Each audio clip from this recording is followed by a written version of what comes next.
皆さんおはこんばんにちはうぷ主です。レイムです。マリサだぜ。今日も京都で未払いマインクラフトやっていくよ。さて頑張りましょう。頑張れば今日で終わりそうだもんな。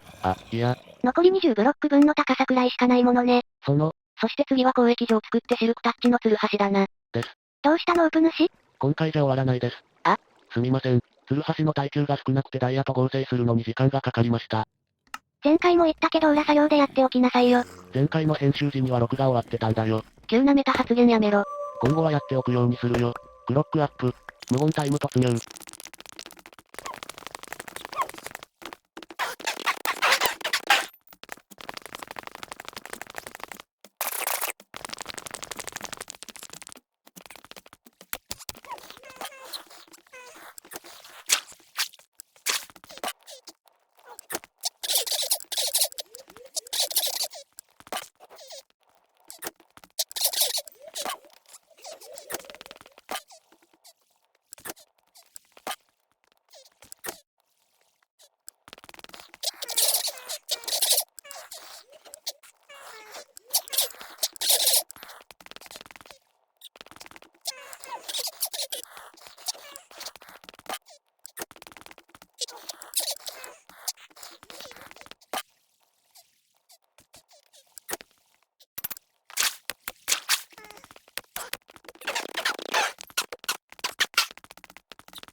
クロックオーバー。無言タイム終了だぜ。ちゃんと録画前に準備すれば終わったわね。やっぱり準備は必要だよね。常々言ってるだろ。今後よ今後。何度も聞いたわね。それじゃあ今回はここまで。最後まで見てくれてありがとうございました。また次回で会おうぜ。それじゃあ、またね。